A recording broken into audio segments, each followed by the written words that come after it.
Good morning, good afternoon, good evening, wherever you are in the world. Welcome to FPL. Don't panic. It's over. It's over. What are we going to do with ourselves? I don't know.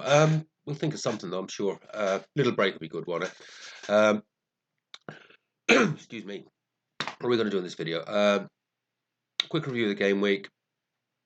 Quick review of the season. I'm not going to go majorly into it. You guys have been following me for a while. You know where the mistakes have been made, where the good things have been done.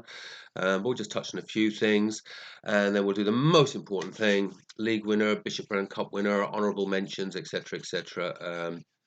And then I was going to do um, plans for 25-26. I'll touch on it briefly.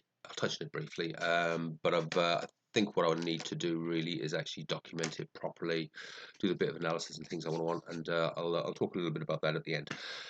Start at the beginning, I guess. Try not to keep this one too long because there's a little bit to get through. Game week 38. Sure how I feel about it, really. Yeah, I mean, I got a green arrow, and I think that's what we all search for. I had 63 points, 5k green arrow. I watched the whole thing on live score. I really wanted to try and crack the 50k and get back to where I was a few weeks ago before, as I say, things just unravelled a bit for me with a few life things, and I took my eye off the ball. It wasn't too bad, to be honest with you, but it was a bit of a damp squib. I never really moved too much, really didn't move too much across the whole thing. I dropped to 65. I was hovering at what was it? Yeah, 65 and 55, and there was really no danger I was ever going to fall out in the top 100k to get where the game week was going. And ultimately finished at 55, which, at the end of the day, especially as I say that I didn't really do much for the 2 weeks previously where I took the two reds, where I think they'd have been held rank or maybe even been a bit of a green with some of the things I think I would have done. I can't complain too much. But well inside the top 100k. My objective for the season was a top 100k finish. Just when you could have done that bit better, and it might have actually been more like 30 or 40k. Yeah. The game week in itself kind of justified. Most of my decisions, I think, were justified. I did say in my team selection video, that I was hoping for some save points, and there was little to no chance of a clean sheet. Happily, I made the right choice with Jose Sa. Jose Sa was actually one of my biggest differentials, actually, in the end, coming in with that 4 points, because incredibly low ownership. Just 1% or something like that. So it's like a 98%, 99% influence. Just those points actually was very, very, very good for 1,000 or two places. Cavario was just good for holding rank, really, given given a lot of people had double city defense. It didn't seem to drop me too much when they kept that clean sheet. Sort of seemed to hold rank without actually having any influence. Yeah, Milenkovic, nothing. Felt a bit sorry for Forest, to be honest with you. Such a good season, and to fall out of the Champions League places, but that is football.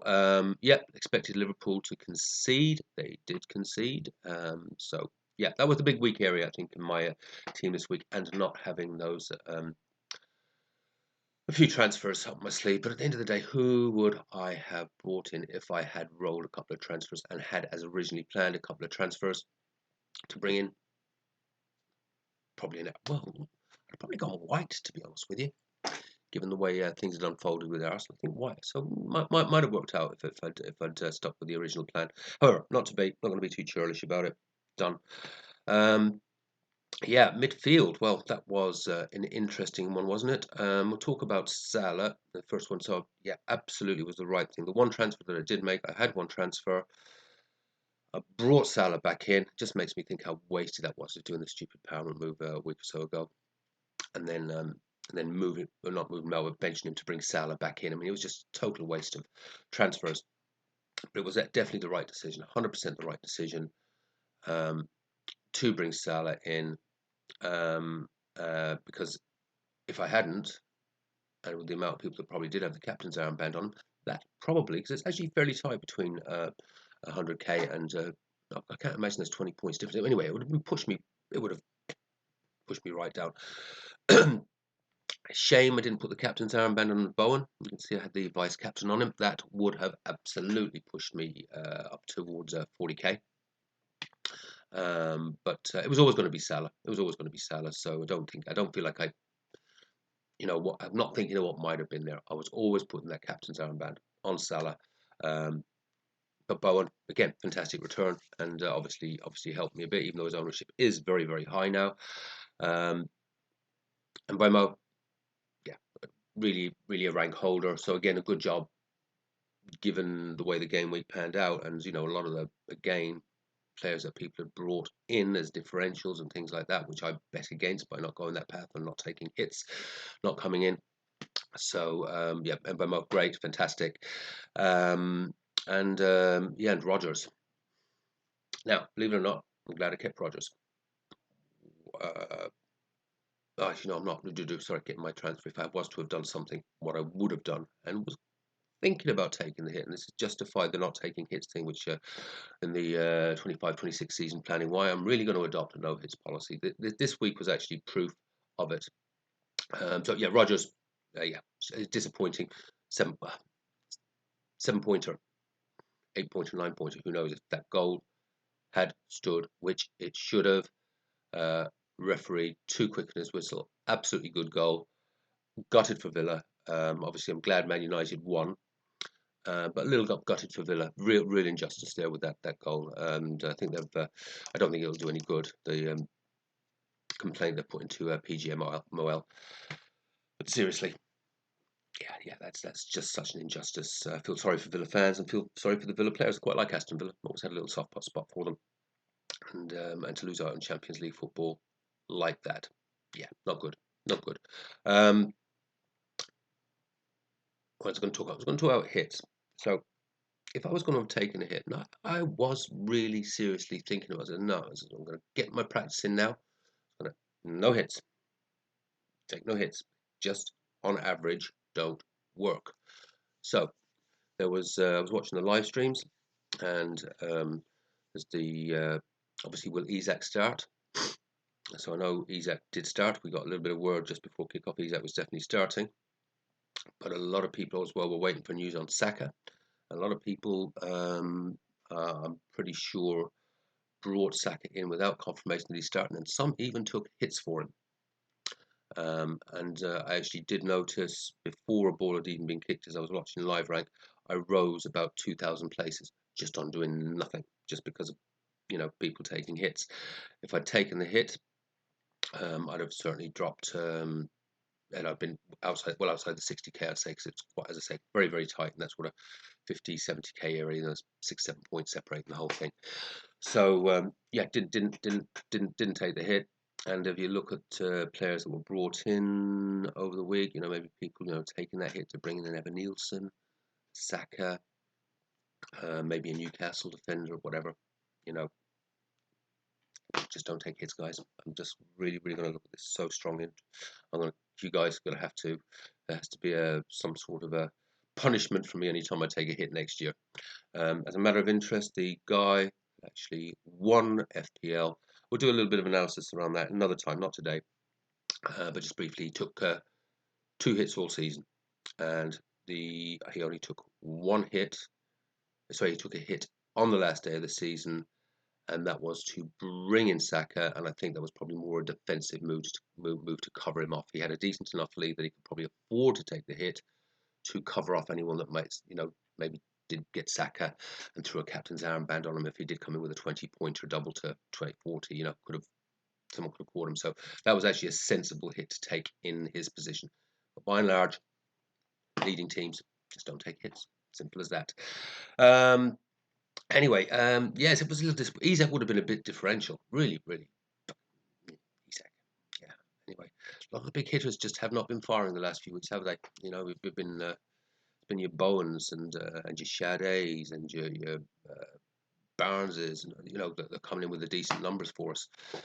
Salah happily, yeah, with a goal this time, but this week. But other than that, yeah, been a little strange running to the end of the season.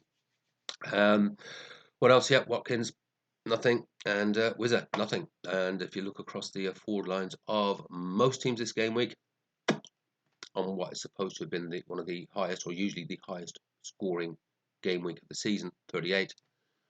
Forwards did next to nothing. Next to nothing. Bench, yet didn't leave anything behind on the bench, so I was kind of pleased about that. It did look at one point as though Munoz might be getting the clean sheet. That would have been a little bit gutting. And obviously the Salah goal in itself and doubles, that did rise me 4 or 5,000. So that was ultimately, it was Salah, bless you, Salah, that got me that got me the 55k. Listen, I'm actually pretty happy on that. As I say, it's been a decent season. It's been a decent season. I think, as I say, I can do better next year. Every season is different. Every season is different. Will we have the assistant managers chip next year? Will we have 5 rolling transfers? I'm undecided. I think if I play the game a little bit better, particularly that beginning of the season, beginning of the season part, where I did make all my mistakes, or the majority of them. I mean, okay, let's start a little review. So that's it. That's the game week, and yeah, no, I'm happy with it. Any green arrow is good, and yeah, to finish with a green arrow is a nice positive note. Season review.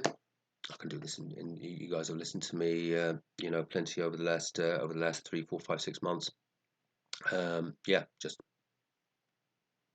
don't do the stupid chip strategy first and foremost. What I will say on that though, I would have done better if I hadn't blown the chips in the stupid way that I did. So we had the accidental use of the bench boost in game week 1. Game week 2, very deliberately, did a free hit. Free hit came in very, very well with 77 points. The problem was the team that I'd set out would have had 87 points. So it was like a wasted free hit. Third game, hit the 80s again with that normal team. And then I followed a narrative that had been set down and I wildcarded, and I shouldn't. So, where am I going with this? My scores were actually quite decent. I know there's this, it shows a big dip there, but the real dip when the points started going low was sort of in the 6-7 area, 6, 7, 8, 9 post the wild card, and a couple of just big errors. But the wasted chips, as I think about it, it's very, very weird. Did that actually affect me too much in the end? Because one of my most successful periods of the season, and I find this interesting, is the time just around that post 30 when I really needed those chips, when there were the double game weeks and people were throwing, using their triple captains in double game weeks and their bench boosts and their um, um, free hits. That was the big one. That was the one that scared me. It was actually one of my most successful periods of the season. And I actually rose up to 40k from about 200k over a period of weeks. And the reason for that, and I'll need to look at this closely, is because I was differential. I had to play the game differently to everyone else. So I was basically forced into going differential. Now I'm going to have a closer look at that. So I still would have preferred to have had the free hit and the triple captain and all those things. I think it would have made life a lot easier for me. But would I've actually done much better? I don't know. I'm not sure. What I do know is that absolutely though, I'm not going to do that stupid chip strategy at the beginning of next year. I bought into this narrative that there was not going to be too many doubles because of the way the cup game sorted out. And I thought, we're going to have this new chip coming in. I thought, yeah, okay, let's go and try and build some buffer and see if we can actually get something then that I can defend. Yeah, won't be doing that again. Simple as that. The other thing I say, you're always going to, and that's when I set out my strategy for 25-26, I do have a fairly clear idea on what I am going to do now in those first 10 game weeks. Because one thing is absolutely certain, you do have to try and get off to a pretty decent start. It doesn't mean that dropping to 2.5, 3 million in that first 10 as you can see there is not recoverable to get a decent rank. But if you're really aiming for that top 10k, that top 5k, win the thing. I mean, we all set out to win it, don't we? Don't we? I know I do. I want to try and win the thing. The odds of that happening, minimal, absolutely minimal. But that's what we all set out. But getting off to that decent start, that's really important if you're going to try and aim at least for that sort of top 5k, top 10k, I think. So I've already developing some thoughts and a plan around that, which I will talk to you, and I'll tell you what I'll talk to you about. It's the fixtures for the Premier League are going to be announced on the 18th of June. So obviously I'm going to take a little break now, but I might come back with a video around the 20th of June or something like that, when the fixtures are announced. I start to lay out a spreadsheet and the teams that I'll be targeting players from. So keep an eye out for that, and then there'll obviously be a little bit of a further break then before the game is actually launched, which I believe will be around the 22nd of July, something like that. We'll see. Um, Other little bits in the season. So I really steadied the ship, sort of, after that, it was around game week 9, yeah, where I really sort of steadied the ship a wee bit. Had a really nice budget. That's the one thing that really did work for me. So I was actually able to afford who I wanted, and there was certainly one point this season where I had this midfield laid out. It was uh, Bruno, Salah, Saka, and I actually got a little bit ahead of the template. I had some really nice rises, because I could actually afford to get there. And then, of course, my next big mistake, and it was absolute panic, the Saka injury. I did not need to do a lot, and you can see that like little dip there. I think it's in around 15 or 16, something like that. Was that when Saka got injured? And I was scrambling for that. There was no reason, absolutely no need for it, except it had, excuse my language, fucked up my plan. Um, so I sort of started scrambling a wee bit for a few game weeks, and I think I did a video around game week 20. Right, back to basics. Get back, hit that 70-point average, do the spreadsheet, just focus on that, follow your instincts, but in large, try and get those averages going again. And that really was a really, yeah, 20 to 38, really steady. I think I'm really happy with it in terms of I actually stayed disciplined. I didn't take too many hits. I did take a few. They never worked. Uh, but it was by and large very steady, very steady. And there were some lovely highlights in there as well. Players that I wish that their average was showing right, etc. The Ahmad hat trick. Absolutely was a highlight for me. I remember it really well. I was actually driving, and every time I sort of just had a quick glance at the phone, there was a goal going in. It was amazing. Um, it was for me, a really steady performance, 20 to 38. Just a shame that I hadn't replicated it in the first half of the season, and who knows where I might have ended up. Who knows? Who knows? The most satisfying part of the season, in terms of how I managed it, absolutely through the having chips and wild carding. I think it was 28, 29. I think it's there, and just really managing through that and staying disciplined and frankly doing what I had done quite a bit in the first half of the season. Not panicking. Not panicking. Let other people do the panicking, let other people scramble, let other people take the hits, and just stay steady. And quite often my biggest differential was not trying to scramble for differentials. So that's it. So that's the season. I'm not unhappy. I've achieved the overall objective. I've ended up on an average of 67. The winner is on an average of 74. I think if you ever look back on my very early videos, that's pretty much where I thought it was going to end up. As I say, I strive for that 70-point average, but a 70-point average would generally get you it's probably in the top 10k. Sometimes it would actually win the thing, but that's just that benchmark trying to aim for as I was doing the spreadsheet on a week by week basis. So I actually ended up, as I say, on an average of 67. Said the winner would probably end up in about 74, 75. So that's exactly where they've ended up. I thought that was going to be higher at one point because Salah was flying and we all had him, we were all capturing him. But obviously, the last 10 game weeks, just averages just work out, don't they? Averages just work out. 74, yeah, again, wins the thing. And that's the importance of them, that's the importance of them. If you can try and stay on that average and adjust your numbers as you go along, you're gonna do okay. You're gonna do okay. That's it. Okay. Waffle. Season's done. Bye 24, 25. let's have a look at the Bishop Brennan Cup, or as it is currently, without me having the trophy, the Mrs. Doyle pot. Hopefully this all comes up okay. Oh, come on. Right, guys, my computer is doing some very silly things.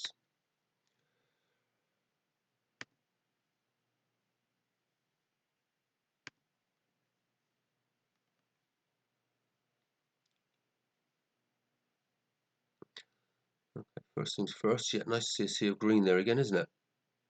Let's make sure that's all visible for you guys. No. Oh, sorry, guys, I'm messing you around here. Let me just remove some of these. Get them out the way.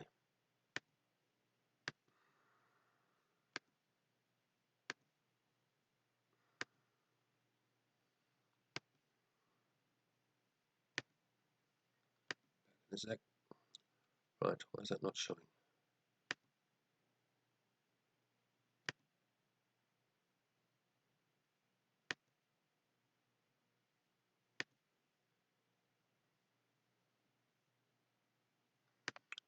Right, technical difficulties. Technical difficulties, folks. I'm not quite sure what's going on there. I will just try one more thing. Not working. Going to cut this episode here. Sorry. That's the season review. I will be back very, very shortly, probably within the next 10 minutes, with the Bishop Brennan Cup. Once I sort out this little technical blitz, because I just want to do this now. I want to drink my cup of tea from the Mrs. Doyle Cup and get this out. So, so this actually was going to be the last video, second last video. For anyone that's just watching this that's not involved in the league, for your support, thank you very much throughout the season. It has meant a lot to me. I have had so much fun. Really enjoyed the engagement, chats, everything. I will be back post 18th June when the Premier League fixtures are announced, but just a very, very quick one. Just get your minds thinking about 25-26 season, and then obviously we'll have the game launched and we'll be doing our drafts and all sorts of things about a month later. In the meantime, have fun. No game to play, but absolutely don't panic and enjoy the sunshine. Take care.